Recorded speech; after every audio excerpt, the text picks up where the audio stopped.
Hey, what's up, y'all? This is another episode. I'm doing Dooley Harris Presents. I got another author this time around. I haven't had the pleasure of reading any of the books, but I will. Like I said, they'll during the show they'll show where to get the books. They'll show you the books. But I want to actually ask, what gave you your passion to even write a book and put something on paper to where generations down and that's just kind of like a forever thing you just did. Well, you did by publishing a book. It's funny you should ask that question in that way because you right on the lines of what I was thinking. I was thinking about something that could last forever, a way that I can make my mark, the way that I can leave me behind. And when I mean me, I mean my culture, my family, my neighborhoods, the way I grew up, all the concepts of what a successful story would be, or a successful life would be, or just the true life of of the struggle in America for the average Black kid. You know what I mean? The average Black man, especially. So, you get to a point in life, you wonder what's your purpose. You know what I mean? Absolutely. Do you think? Well, I'm gonna wait. Like I said, I'm gonna go ahead and order it in support once I know I get the info and everything, and once I read it, will that give me a clearer view? Oh! Once you read it, oh yeah, you're gonna see the American struggle. You're gonna see how humble we can be and how content. Well, I wouldn't say content, but how what should I say? How reluctant, how resilient, we are against our accusers and our vices in life. We're a very resilient people. And if you read my book, you'll see how, a lot of things that we go through that's really a regular basis, really what you would say a common thing that goes on in our culture that that lift the eyebrows and lift the eyes of a lot of American citizens who really get to carry that title. I think it somewhat fascinates them how we have to get off into life, how we start our life. You know what I mean? And it's a story that will that portrays a real American story about a young Black man in an urban community. Okay. And that's all. Okay, go ahead. I'm sorry. Without going into details, could you tell the gist of the story? Right. Yeah. I'm doing this live. Will you take them out? I didn't know what you were doing. They can take a picture. They take a picture of your time. You weren't thinking about taking no picture. Let's go. Hey, but this show is kid friendly too. It's kid friendly. Okay. Well, when we talk about the kids, we'll bring them in. But yeah. What the question I asked though, like, what would make it more relatable? Would you think, in a sense? Would you think like people soul searching? Well, I educate in my book too. Well, and that's what I was getting to. Just keeping the book as I'm no Superman. I'm no none of this type of stuff. I don't got no special gimmicks or nothing like that. Everything you do, you have to work for. That's knowledge, that's experience, that's whatever it is, you're gonna have to work for. You have to go through something. You know what I mean? And I went through a lot of things, but going through those things, even when you're going through struggles, you got to try to find some type of sunshine, some type of light, you know what I mean? And, you turn a negative into a positive,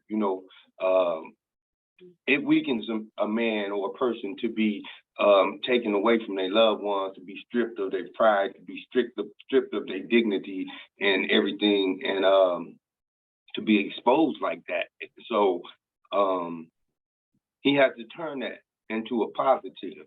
He has to use what they designed to break him down, to break him as a person, and use it to make him as a person. Absolutely. You see what I'm saying? I agree 1,000% because everybody goes through something, but it's something that keeps you going through something. You know what I'm saying? Yeah. That's right. Because America wants, you to believe that when you make a mistake in life, or you fall into one of the pit holes or traps or whatever you may want to call it through our judicial system, they want to break you. They want you to feel as though they want to degrade you, make you feel as though you don't deserve to be in society. They want to call you an animal. They want to say you're a gangster. They'll lift your spirits up and all that type of stuff when it comes to the negativity that you created in the streets. From the correctional officer to the warden to the judge to everybody, they don't want to hear that you've been doing good in society. They don't want to hear how you've done this and that and other through your life, and they don't want to know your goals, your dreams, and they don't want to know the person who you are. They want to know the crime you committed, and that's it. That's what you are to them the rest of your life. Yeah. The person who committed that crime. Yeah, the person that committed that crime, but behind every crime, there's a reason, I feel. Well, I mean, that's just their objective. That's their objective. But you have strong people in our society. Most of our great leaders been incarcerated. They try to demean them and they try to undermine them and undermine our society as to these people as being just common criminals and all type of things of that nature. They've done it to the best of them, you know what I mean? But they did it at the time where our people were of a conscious people. They were more conscious than they are today.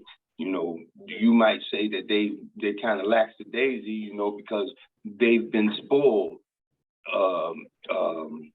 Could you might say to a certain extent, from where our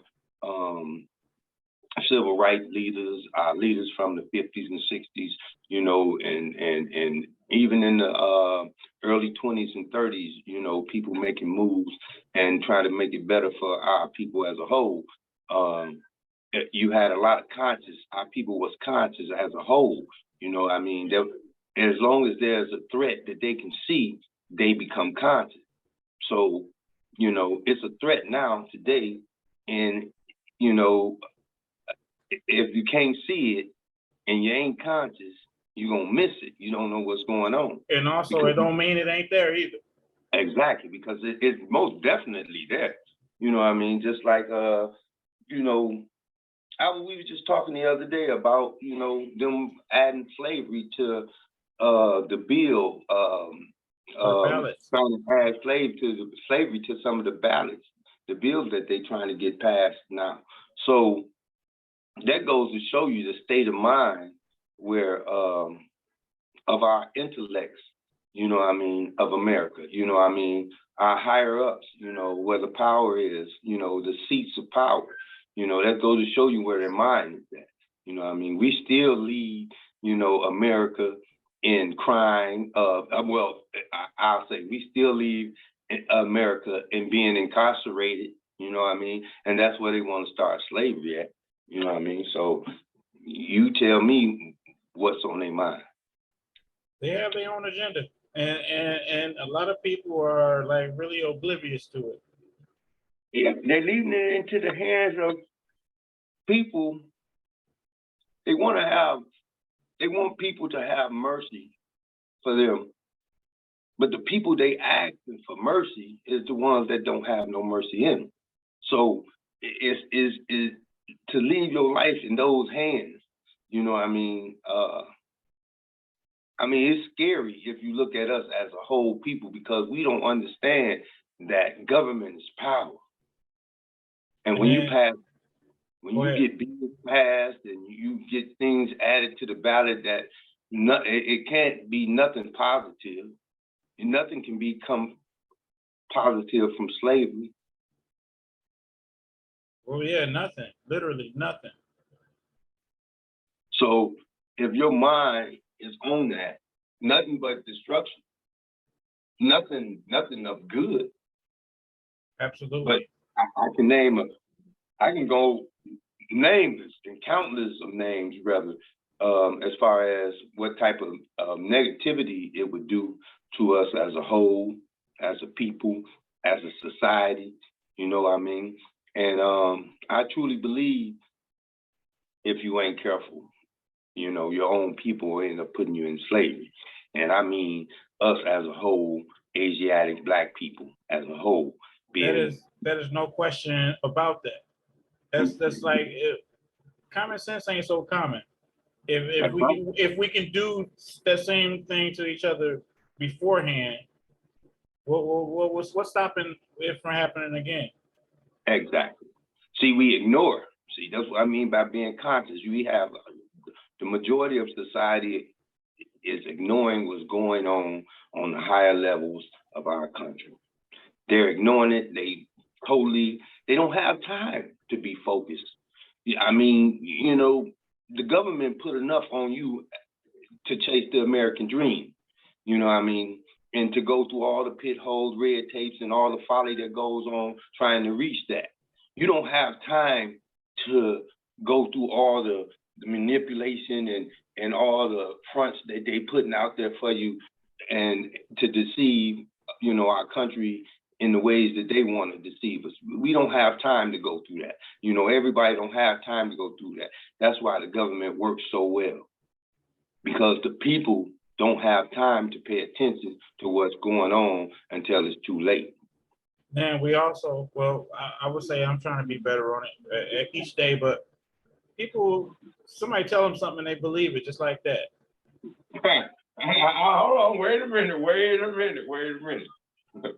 It's different. It's different. It's not so much as people tell them something and they'll believe it just like that. It's the type of person that tell it to them. A Is white it man, the person or the type of person? well, the white man in the suit and tie. If you're talking about him telling you something, I'll tell you one thing for sure, they're gonna listen. Absolutely. Now, if you're talking about a black man in the suit and the tie, I tell you what, they might do listen.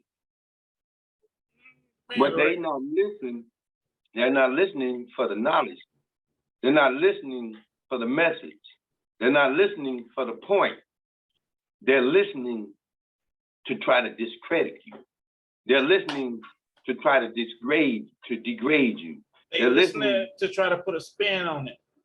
To try to get you in a hypocritical situation. You know, I mean, there's never nothing positive when you have a gathering of young black men and black women, old black men and black women, Asiatic people in general. You know what I mean? It's sad, but I've experienced it on numerous occasions, and I've rarely seen it turn out any different. And it's a shame, but it's a truth. Absolutely. It's a true shame because that's how we are. And that's what I was just telling the person. I said, you can get a person, he may be the most ignorant person in the world to the subject of what you're talking about, to life, to social skills, to America, urban communities. Ain't never know nothing about it in his life. You understand? And you got a brother who lived that life his whole life, who's been out there, who's helped the people physically, you know, hand and foot, you know, 10 toes deep, you know, into the good, you know, of his concerns and everything. And he could talk to his head turn blue for years and nobody moves. And as soon as that white man with that suit on and that tie come on, ain't never been in the ghetto in his life, only but to talk.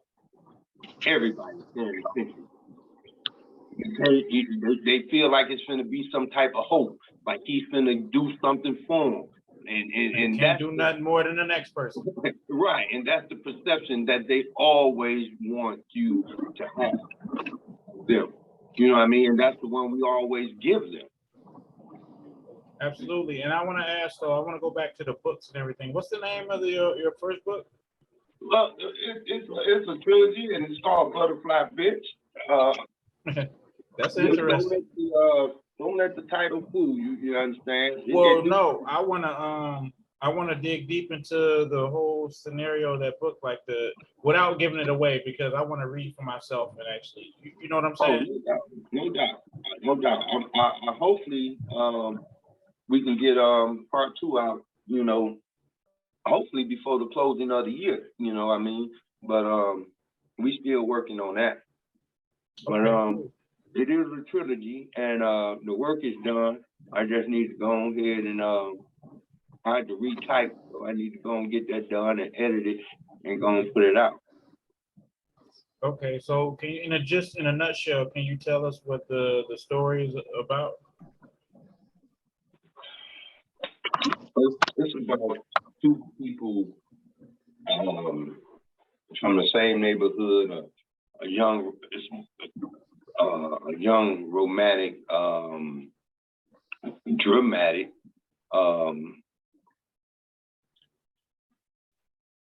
story about 2 young people who take total separate lives, but experience almost everything it is to be experienced in life experience when it comes to negativity.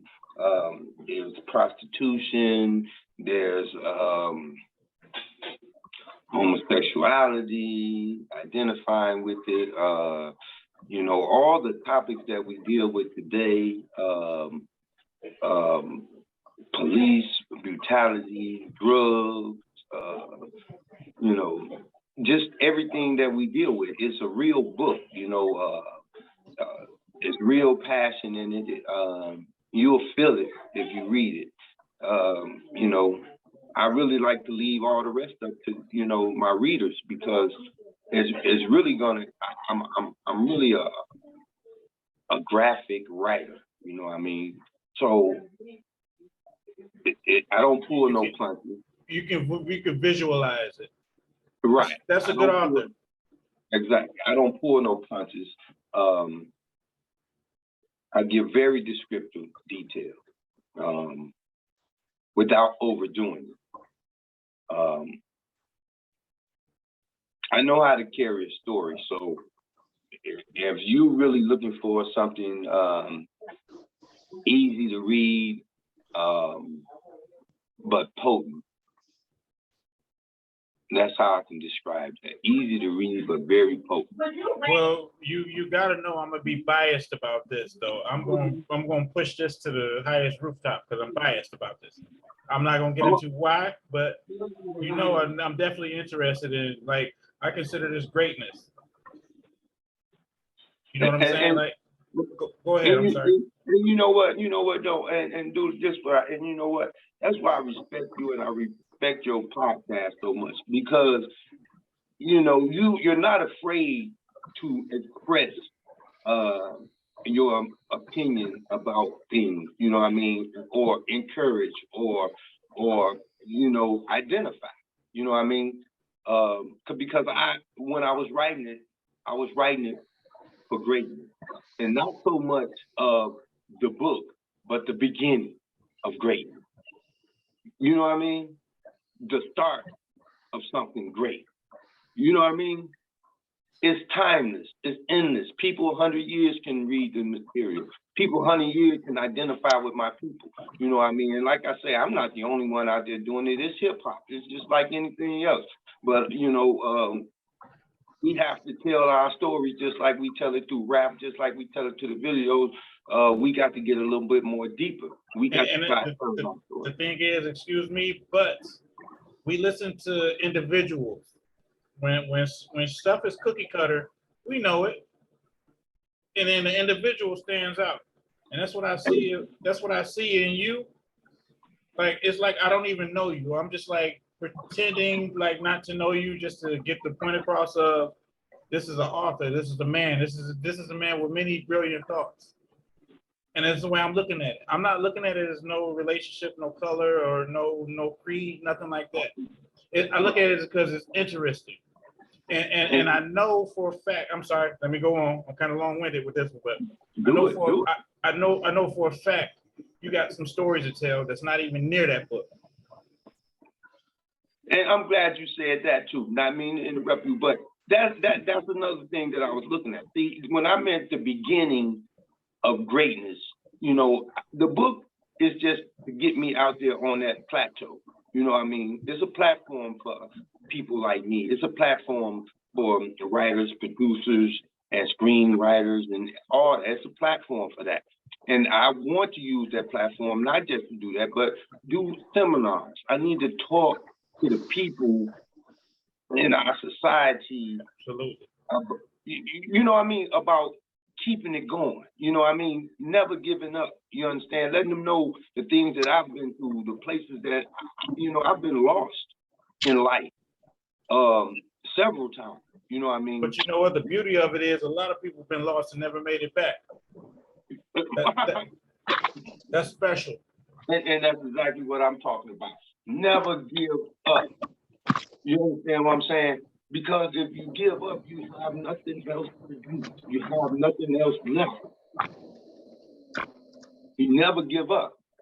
Yeah, that's a lesson learned. I will fight to the finish. You know, I will not lose. That's my motto. I will not lose. And hopefully we be able to see you so we can throw you that life raft that you're looking for, that you need in life, because everybody needs somebody, you know what I mean? Especially in our community. It does you no good to get on top and look down at the rest of your people. You know what I mean? That does nothing. It does nothing. Well, you know what they say, the people you pass on your way up, you got to pass them on your way down. That's right. On their way up. Either or. You know? Everything that goes up comes down. But it's in grace of how you do things and how people perceive you before and after. And that's very important, especially as a nation, especially as a whole. Well, we know as individuals it's important, and I think we all try to seek that. You know, when we do leave this place, we want to leave this place, you know, gratified, you know, with no regrets, you know what I mean, had done our best, you know what I mean. And due diligence to do, you know, like satisfied. Yeah, and stay consistent, stay persistent, stay on the grind, stay to it. So that's what we want in life. We want for our families to have an easier life after our life. You want you to go on and on and on through the next 200-300 years. You want to be known. You want your family members to know you. You want them to speak of you. You want them to know that there was pride and dignity. There's something in this bloodline. We just not know niggas. It's niggas. You know what I mean? But you know what though? It's your family. They know. They know. It's the other people out there that don't have a clue, don't have a pot to piss in, a window to throw it out, that's gonna really perceive you as what you need to be. Oh well, yeah, and that's really who I want to reach. I want to reach anybody with ears to listen. Anybody that's having doubt. You know what I mean? Because I can take you places where, you know what I'm saying, where doubt was the only thing that existed. You know what I mean? To this day, doubt makes me proactive. Exactly. There was no reassurance, not one day of my incarceration. And I've been incarcerated for over 20 years. So there was always doubt. Reassurance is waking up the next day. That's a whole slate, whole new slate every day.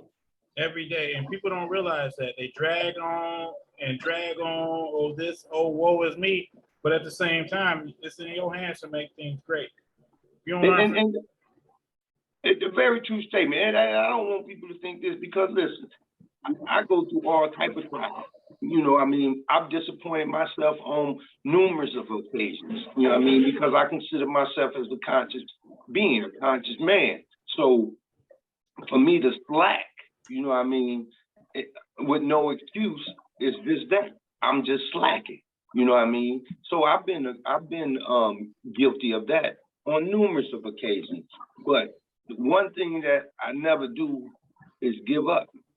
See, I tighten back up, I dust myself off, and I get back to the grind. You know what I'm saying? We can't wallow in pity forever. You can't wallow. You can't wallow in perception either. Exactly. Because them same people that's bringing up that stuff want you there. They want you to be there. They want something over your head. Exactly. You got to keep moving. They can say whatever they want. Keep it moving. They're gonna be looking at you crazy if they ain't got nothing else to say. And you know that's right. Yeah, and, man. Go ahead.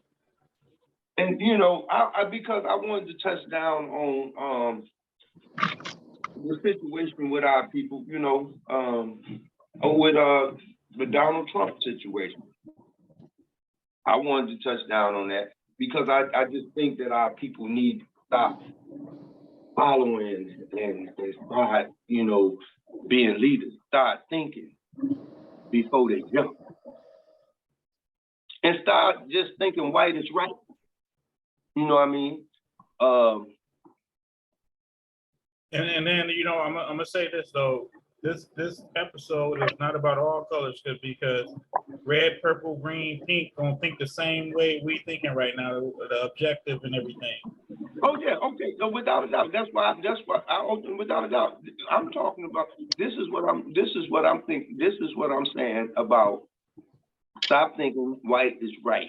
And that's for all the impoverished American, urban American, black, brown, yellow, all of them.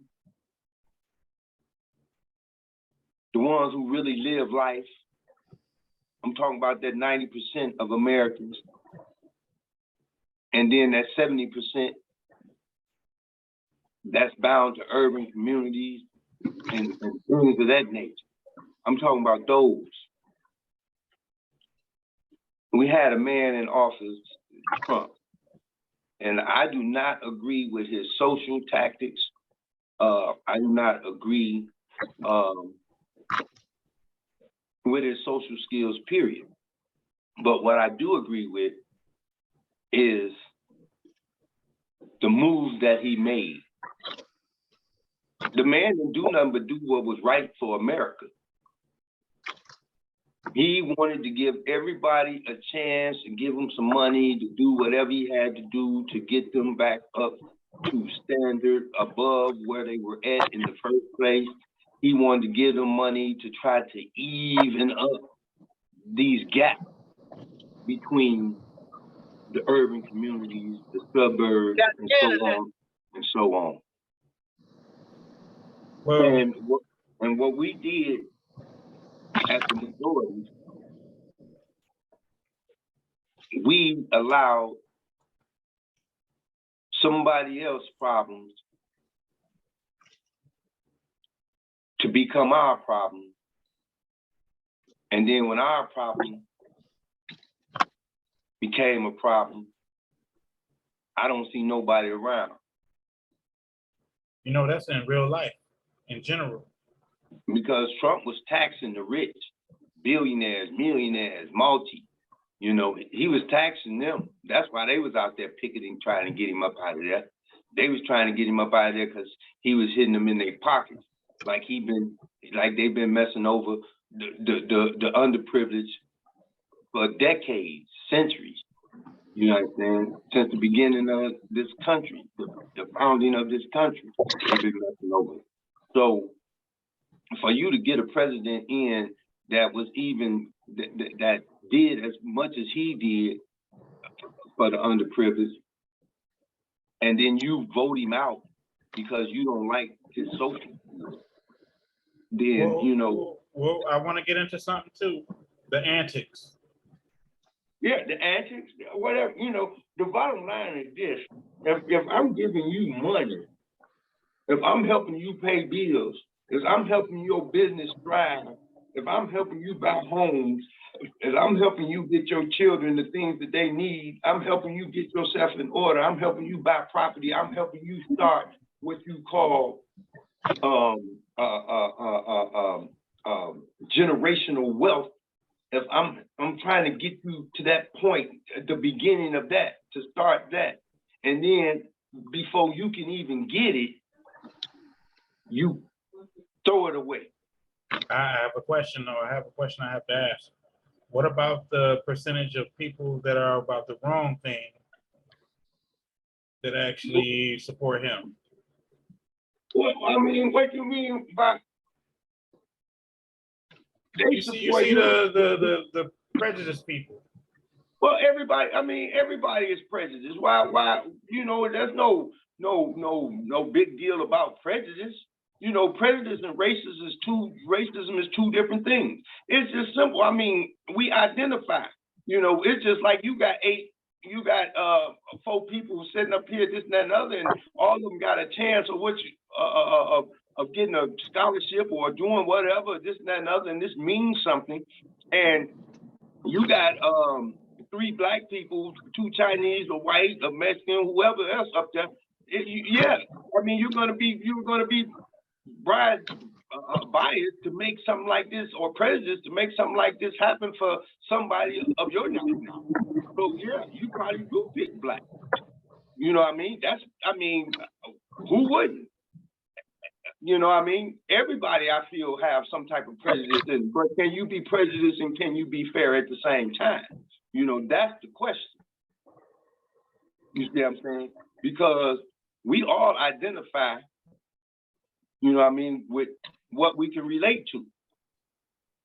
So just like if you had I would feel like if you had any race of people, and you just seen their faces, 4 or 5 different faces, and whatever face was more familiar to your face is the one you're gonna probably identify with. It's just human nature. Understood, and thank you for answering that. I'm sorry I had to answer from work and stuff. But the thing is though, like some people, like they stuck in their ways. A lot of people set in their ways. They're not trying to hear nothing. Exactly. It's been systematically done. It was something that was created, centuries ago, and it's stuck. It's stuck throughout the centuries, and I ain't gonna say it didn't wind down, because it's winding down, and it's steady winding down. But the question is it winding down fast enough? It's like every time you put that fire out, there's like some type of little smoldering flames over here and over there and over here that keeps jumping up. You know what I mean? That's how fires work, though. Exactly. Don't want to let it die. Question though. Don't you think, damn, that every president that's been in office has been racist and prejudiced at some point? Well, not only presidents, we all are. What's the difference between Trump and the rest of them? That's what I was telling everybody. The only difference between Trump and everybody else is that Trump was doing the right thing. He was giving to people who needed, and he was taking from people who didn't need it. That's the only thing that was different. That's the only thing. That's the only problem I have with my people. He wasn't doing nothing to us. And Samsung, you were saying the same thing he's saying too. So you know what I mean? Why would you vote him out? He ain't doing nothing to us. When did anybody jump in and try to help them give us something when they was getting the favors? The rich been getting tax breaks since I can remember. Since I was a kid, since the 70s, since I started keeping up with the president, since President Ford. You know what I mean? The rich been given tax breaks all my life. You finally got a president that was in there that wasn't afraid of the political tactics that they use, because the rich run the world. And you get bills and stuff passed because you can rub some hands. You know what I mean? You can grease some palms and stuff. So you can run the world. You know, the rich run the world. But you got somebody in there that was 50 rich too, and knew how everything go and know what's going on. And he did what was best for the country. He didn't do what was best for him or his buddies or the rich or nothing. He did what was best for the country. He didn't care if you was black, white, yellow, green. He did it by dollar signs. If you made more than this, if you made more than that, if you did more than that, you wasn't getting nothing. If you made more than this, you gonna get taxed this. If you made way up here, you gonna get double taxed. If this, that, and other. Okay, I have a question though. Before we go back to, we're gonna take it back. But the question is, man, at the end of the day, president is just the face of every damn thing, pretty much. Well, listen, I can agree with that. I can agree with that because nothing has never happened for the poor when presidents has been in office. You know what I mean? So I can understand why you feel your opinion is that way and why you feel the way you feel, because I feel the same way. The only thing I say about this president, that president that was in office, Trump, is that when he got in office, the reason why he was able to do the right thing is because he couldn't be bought. And he didn't give a fuck about politics. And that's the thing right there. That's the thing right there. He wasn't caring about rubbing elbows and shoulders and shit with motherfucking shit. Like, he didn't give a shit about that. He could come out and do what he wanted to do. And what he wanted to do was do good things for America. That's what he was doing. Good things for America and its people and its economy. You get that money to them rich white folks, they ain't gonna go in the ghetto and buy up all them motherfucking houses because they don't want shit in the ghetto. Because to them, that don't mean shit to them. It ain't worth nothing. They billionaires. Them pennies to them, they don't want that shit. But if I give all, they ain't gonna do nothing but save that money. If I give all this money to these goddamn black folks and all these people who need it, they already tell you every year how much money we spend on this day, on that day, on this day, and just through the year period. We only make up, we about 40 million, we only make up what, 12, 13% of this country. So you're familiar with projections. You're familiar with that.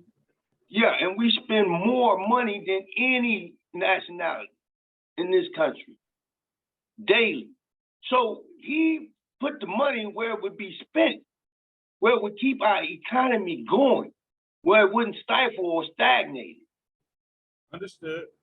But we got to go back because there's more I want to get out of you during this interview. Show the book again. Oh yeah, this butterfly fish, this one right here. On the right, goddamn, doing the same old thing. You might see me over there smoking on a cigar. Can't see it that good, but I'm right there doing the same old thing. Cause this is what I do. Right, and they can order it on Amazon.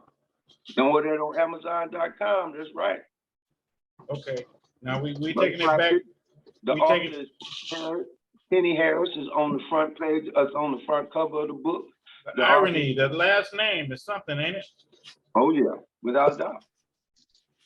You know, the thing is though, I feel like greatness doesn't stop. You might inspire one of your seeds or family members. Oh yeah. That's all, everything that can be perceived or everything that can be gathered from this or ignited in anybody, family, friends, or foes. You know what I mean? Is my intention. You know what I mean? I want to inspire somebody. I want somebody to say, yeah, I think it's more stories need to be told, more things need to be said, you know, because even telling the story, you can tell about the environment and what's going on at what times and what the government was doing during these times and everything. You know, you can still be educated through street lit. You know what I mean? Because we're out here in the streets and we still know what's going on in society. You know what I mean? Overall, not just this country, but countries overall. You know what I'm saying? We understanding what's going on. You have a lot of people now, some of them are scholars. I would go as far as saying scholars that are leaving institutions and things of that nature. And they're coming out and trying to balance out some things in the communities and overall, you know what I mean, for Black and brown people, you know what I mean? And I'm one of them, you know what I mean? And it's been, don't get me wrong, it's been a task. And you have to be a strong individual, and you have to have patience, above all, patience. Because you're coming out to a society where people are used to doing what they're doing, and to them they're doing okay at what they're doing because they only looking. If you live in a box, then you only know what's inside that box. But you trust what's inside that box because of that, because you know what's inside that box. But that box ain't the world. Right. But when somebody try to take you outside that box, you feel uncomfortable. That person becomes like a friend, and then it becomes an enemy. Well, you know? I've been uncomfortable lately with situations I've been dealing with. I feel like it's growth. Mm-hmm. You feel like it's broke? Growth. Like you grow. Like I'm stepping onto a boundary that I'm not familiar with and still conquering. I feel like it's growth. I've never heard that. And maybe I ain't understanding what you feel is broke. You mean broke? I mean, like, no, like as in, like I'm growth. Growing? Growing. Like growing, yeah, growth, yeah. Oh, growing. Yeah, well, I'm getting old, growing. I thought you were talking about rolling or jumping or something. Well, yeah, that's growth in itself. And getting to a point in life and understanding that you don't have the answers and you need to know the answers and you looking for the answers. And that's growth within itself, just being conscious of the fact in dealing with. Well, that's the thing though, the things I deal with are very, very complex in a sense. Like I'm supposed to be out of my element, but I'm not. Like when I go like out to the east side and stuff like that, I can go anywhere and still manage to maintain because the rules I follow are not written by me. You have to understand there's a handbook for what I do. So I'm just going by the handbook. There's nothing that I'm imposing. So I can't lose. I can't lose by, going by the standards that was presented to me that I go by. Those standards must be honest and true. Honest and true, yeah. Because when you move like that, you don't have no problems. I have a lot of problems for people that's not familiar with having a regimen, that's not familiar with having discipline, that's not familiar with certain things that should be common sense. That is not totally common sense. Some things you got to teach them, but I'm not teaching them my teachings. I'm teaching them the book, not the book, the good book or whatever. But I know what you said, the book of the streets, the book of life, the book of socializing, the book of whatever. And you're trying to teach them an appropriate way. Yeah. And I know otherwise. That's the thing, though. Like where I was lacking at, I can see where somebody else might be lacking at. Oh yeah. First, you gotta want something different, and that's when you start to know people when they want something different. You know what I mean? When they're not the everyday, all day, the same way. When they start to grow and they start to want things and start to reaching out and doing other things other than what they usually do. You understand? That's growth. You understand? Our cousin, I use him for example, Lil James. All his life, he even had a fear of you know, living by himself, being by himself, being responsible. You know what I mean? It ain't like he couldn't have. You understand? He done worked 2 jobs most of his goddamn life. There ain't nobody really but him. He got 1 child. His child is grown. You understand? And even when he only had 1 child, you know, he was good. You know, him and the baby mama had, you know, on good terms. So it wasn't no big thing. But he had a fear of responsibility of being on his own because he see around him the people who fail and don't get back up or can't get back up. And that's fearful. And he bust up out of it. He started growing. He moved up out of that. He was willing to make a change because it's not just as simple as I was saying. There was other vices that was pulling him. Loved ones, people he care about, people he broke bread with, all type of things, ties, women, people that, you know, keep you in that same place. And he felt as if, well, I've been doing this long enough. It's time for me to make a move. Something that he had to be thinking about for years before he did it. So he made the move, he made a change, and it showed his growth. And now it gave him more confidence out here in society. Now he feels like, I told him on the episode, I'm proud of him. yeah, he feels like Superman now. He finally stepped in the water. Lil James. Oh, He finally put his foot in the water. Now he gonna be a force to reckon with. Because he ain't afraid no more. And he can handle it. Now he's gonna be a force to reckon with. But one thing about Lil James though, Lil James got patience. His fear for things give him patience. Lil James ain't gonna take on more than he can handle.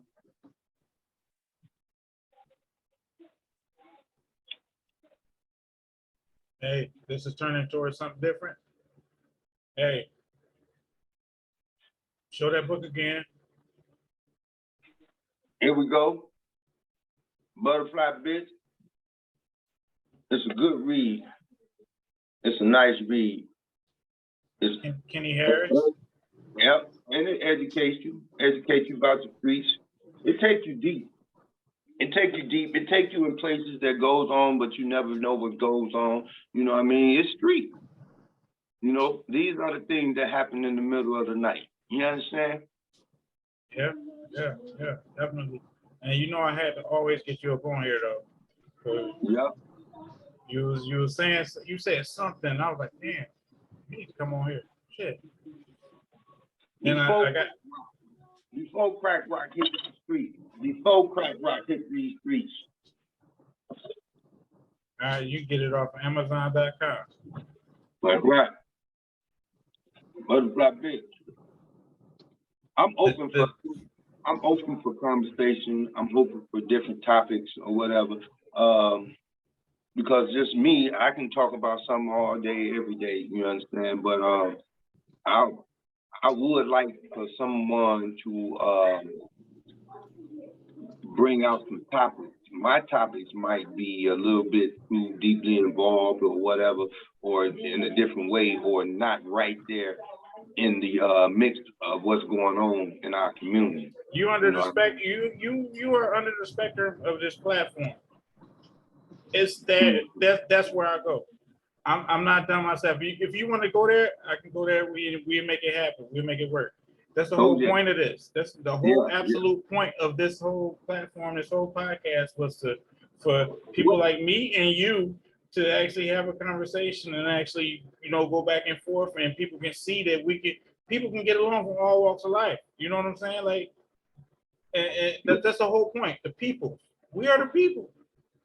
Man, the people can learn to love instead of hate. As simple as that. Yeah. It's so easy to hate. It ain't even really no fun. Because people just hate for no reason. Oh, that's Joe Flemingate. He sucked the toe on the left camel toe. Oh man, now you don't even like him. It's so easy to hate and discard people. You know what I mean? and that ain't never done nothing to you in their life. And so hard to love. You know what I mean? In that same situation. You know what I mean? Just simple respect and courtesy is a sign of love.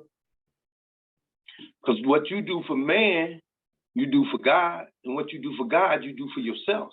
Mhm. So every time you hurt another man, you hurt yourself. They put it out there in the streets every time we do it. Hurry up. If we ain't got no video tape when they do it, we'd never know about it. Exactly. But every time we do it, it's all over the papers. True. You know what I mean? So some things can be worked out. Some things can be discussed. I don't understand, you know, I really don't understand why we kill each other. Even in the streets. Some things are unnecessary. And then at the same token, some things are necessary. Those are the streets. It's an ugly place to be, but still they exist. It's very there. loud. It's there. Yeah. It's very live and very kicking. I don't agree with all the antics of the streets because the streets is changing. You know what I mean? They in the streets now where loyalty means nothing. You understand? Loyalty really is a fault in the street. It's a danger to yourself to be loyal. That's true. Yeah. It's a danger to yourself in the streets to have integrity. And that's everything I stand on, though. And it's in principle. It's dangerous in the streets to have those things unless you connected with people who have those things. See, it used to be a time even in the streets, things was regulated. You just couldn't come out and just talk about you selling something or doing something. You understand? No, you had to be up under somebody or you had to have permission. It used to be a time you never would know who was doing what or who was selling what. But now you get out of jail free card, you know what I mean? If you tell on Joe Flemingate what he was doing and such and such and such, then we'll be easy on you. And those are the streets today in all communities. You know what I mean? And I'm not talking about the exceptions because I'm quite sure there are some exceptions where they don't allow that type of stuff and they tightly knit. And that's probably that's probably why they're probably successful. You know what I mean? More than likely, that's why. But you know, our world is changing all over, and we can't keep ourselves inside the box. Now, there ain't nobody keeping us inside the box. And that's another thing I like about Trump. Trump made it where people could get their driver's license and stuff back. When you looked at the books and all over America, you got brown and black and yellow people all over America who ain't got their license, who can't even move, who can't travel, who can't see the world. If they do, they're doing it illegally, so they're going to be penalized even more. They'll never be able to get no license with what you doing. And it looked like it's only black, brown, and yellow. So therefore, we finna erase all this stuff, start over new, get everybody their license back, this, that, and the other, blah, blah, spleet, so they can move. First of all, see, Trump did a lot of things that our people don't see as a whole. But people who've been struggling and people who've been fighting with our government, with our judicial system and all those type of things, with finances and stuff, with banks and credit unions and stuff, where they being denied all this stuff, Trump was their guy. He was their guy. So I can go on and on about things that favored, poor minorities in America when Trump was in office. You know what I mean? And the rhetoric that he was speaking out of his mouth is social rhetoric. It means nothing to me because I've been here. There's been several presidents who whispered and said this and said that about us, but not just whispered and said this and said that about us, did it to us. You know what I mean? Just flat out did it to us. We just gonna flood the communities with dope. We're gonna turn all these women into crackheads and make them deliver all these 300 and something thousand crack babies over the United States. We're gonna make them just, we don't care nothing about, we're gonna do all that. Then after we do all that and they fund our war with the money that they making for us, then we're gonna put them in jail. Incarcerate them for the rest of their life. Ain't that diabolical? That's life. That's That's diabolical. government. No, that's what happened. You put it in a nutshell, but it's diabolical. And that's what they do. And this ain't new. It's No, only sorry. new. It's only new to the unconscious.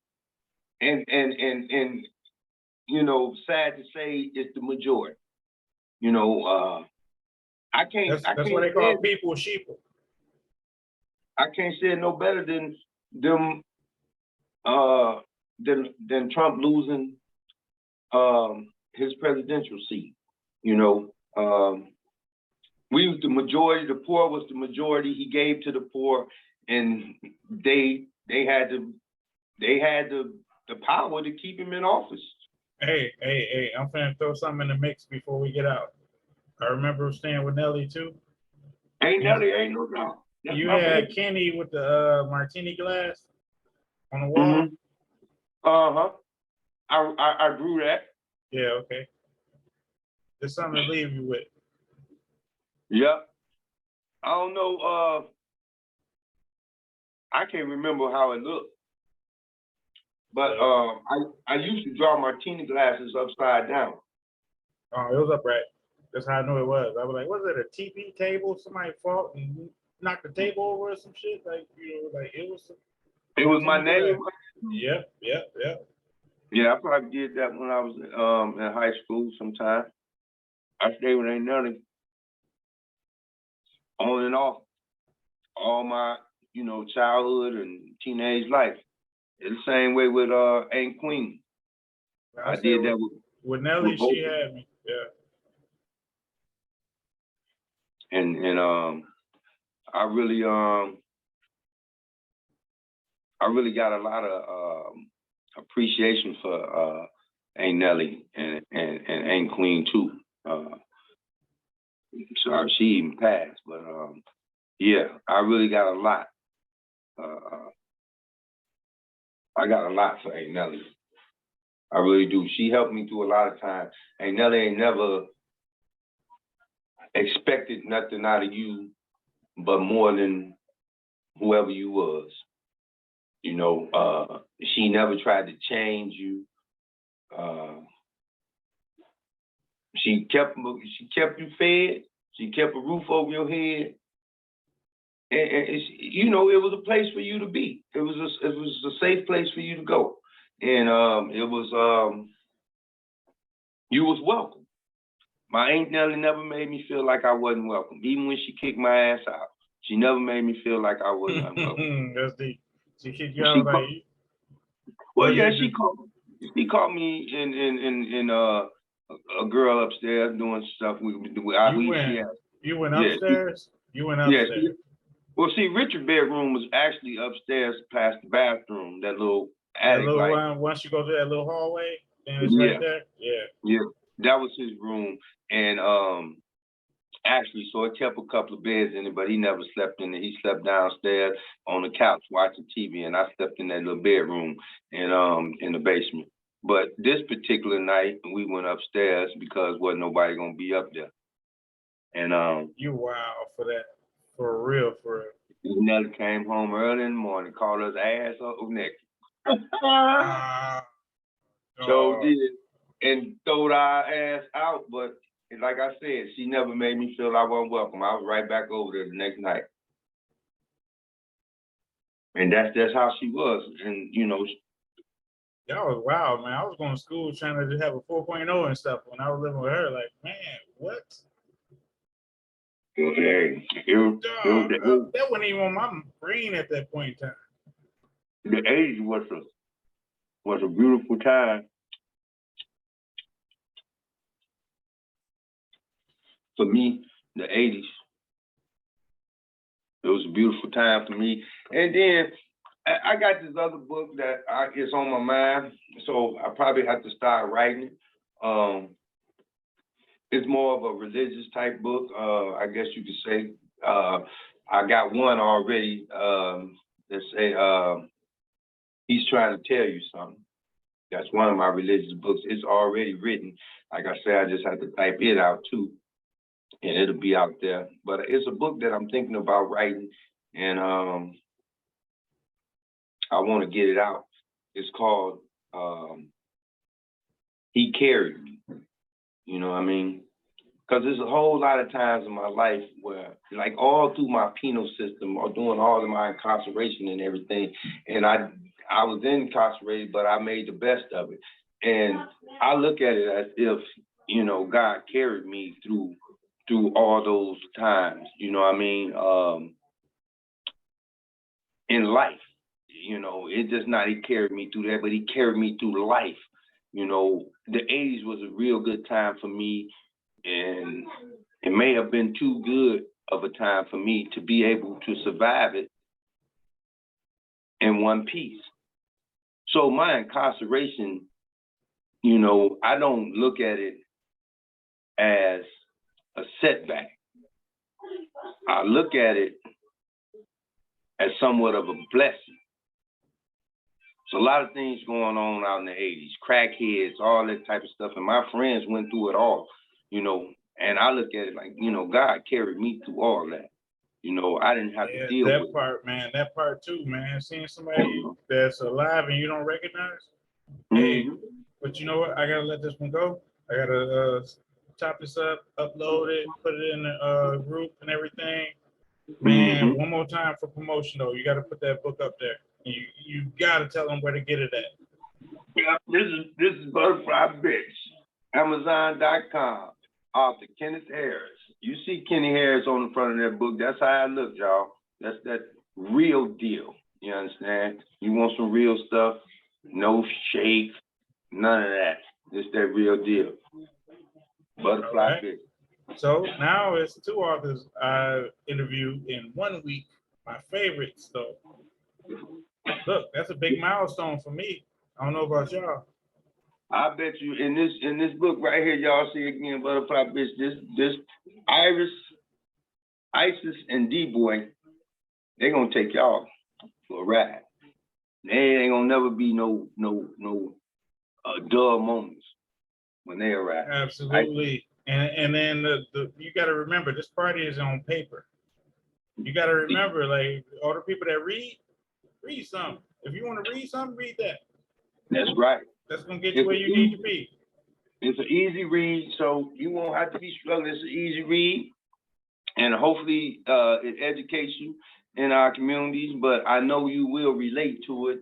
If nothing else, you will most definitely relate to it. You know what I mean? For sure. Hey, I'm gonna let this go though. I gotta upload this and post it, and like this has been amazing. And thank you. Finally. Yeah, well, it's been a pleasure and everything, and I just like to say peace out to the nation and everything. Anybody who's looking, anybody who's listening and everything, bring up a topic and let's get on it. You know what I mean? That's what I'm here. We trying to wake up America. We trying to wake up our Black and brown people out here. We trying to get it together. You understand? All right, next week then you on there. All right, you booked. Next week you booked. You on. Let's go. I'll be there.